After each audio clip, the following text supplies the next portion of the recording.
Hello दोस्तों, हमारी आज की कहानी का टॉपिक है मेरा मायका। बच्चों की गर्मी की छुट्टी की लगे अभी 2 दिन ही हुए थे। सुबह सुबह पापा का कॉल आ गया।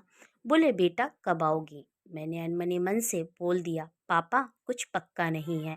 ऋषि टूर पर गए हैं, उनके आने के बाद देखती हूँ। पापा की आवाज़ रुआसी हो गई।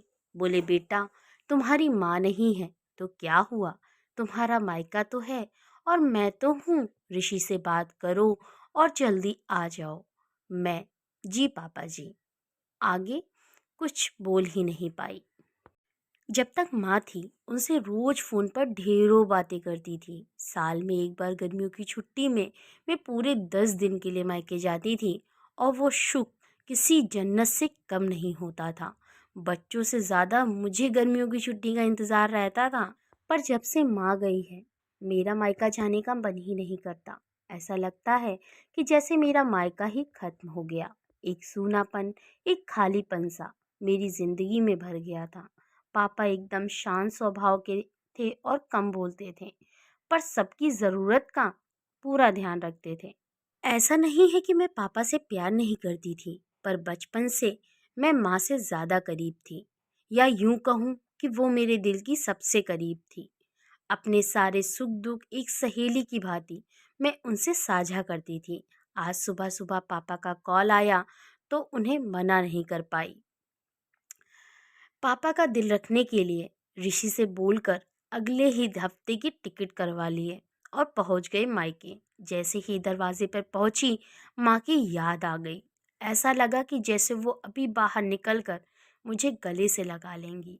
सोचकर आंखें भर आईं, किंतु आज माँ की जगह पापा बाहें फैलाए मेरा इंतजार कर रहे थे। सालों बाद पापा को गले लगाकर खूब रोई। पापा ने अपने आंसू पोंछते हुए में प्यार से मेरे सिर पर हाथ फेरा तो दिल थोड़ा हल्का हो गया। बहुत दिन बाद पापा को देखा, कमजोर लग रहे थे। वैसे तो भाई भाभी पापा सभी मेरा ध्यान रख रहे थे। बच्चे तो अपने खेल मस्ती में व्यस्त हो गए थे, पर न जाने क्यों मेरी नजरें हर पल जैसे माँ को ही ढूंढती थीं। आज भी पापा पहले की तरह रोज खाने के बाद मेरी पसंदीदा मटका कुल्फी लाना नहीं भूलते थे। भाई भी बच्चों को भी कभी पार्क, कभी चिड़ियाघर तो कभी बाजार घुमाने ले जाता था। भाभी भी रोज मुझसे पूछकर मेरी पसंद का खाना बनाती। सब कुछ पहले की तरह ही था, बस माँ नहीं थी। इस बार मेरा मायके में मेरा दिल नहीं लग रहा था। माँ की कमी बहुत खल रही थी। ऋषि को कॉल करके मैंने 2 दिन बाद का टिकट करवा लिया। सबने मुझे रोकने की बहुत कोशिश की, पर मैं नहीं मानी। देखते ही देखते मेरे जाने का समय आ गया। आज शाम की ट्रेन से मेरी घर वापसी थी। मैंने सामान पैक करके रख लिया था, बस पापा का इंतज़ार कर रही थी। पापा न जाने सुबह से बिना बताए कहाँ चले गए थे। उनका मोबाइल भी नहीं लग रहा था। मन घबरा रहा था, बिना बताए आखिर गए कहाँ। इधर मेरी ट्रेन का समय भी होता जा रहा था। समझ नहीं आ रहा था कि क्या करूं। तभी पापा का कॉल आया। बोले गुड़िया तुम लोग स्टेशन पहुंच जाओ, मैं सीधे वहीं पहुंच रहा हूं। हम लोग स्टेशन पहुंच गए। ट्रेन सही समय पर थी। पापा स्टेशन पर हमारा इंतजार कर रहे थे। उनके हाथ में एक बॉक्स था। उन्होंने मुझे देते हुए गले लगाया और बोले इसी ही लेने गया था, इसलिए देर हो गई, संभाल के रखो। मैंने आश्चर्यचकित हुए होते हुए पूछा इसमें क्या है। पापा की आंखें भर आईं। अपने आंसू पोंछते हुए बोले तुम्हारी माँ का प्यार। कुछ समझती तभी ट्रेन आ गई। हमें ट्रेन में बैठा के पापा और भाई ने विदा कर दिया। मेरी नज़रों से ओझल होने तक पापा वहीं खड़े हाथ हिलाते रहे। मैं भी एक टक न जाने कब तक बाहर खिड़की से उन लोगों को निहारती रही। तभी बेटे ने आवाज़ दी और मेरे हाथों में एक चिट्ठी थमाते हुए कहा मम्मी नाना जी ने ये आपके लिए दिया है। मैंने तुरंत चिट्ठी खोली।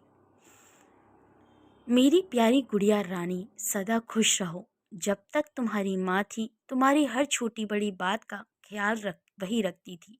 मैं जानता हूँ कि मैं तुम्हारी माँ की जगह नहीं ले सकता, पर उनकी कमी की पूर्ति करने की कोशिश तो कर सकता हूँ ना।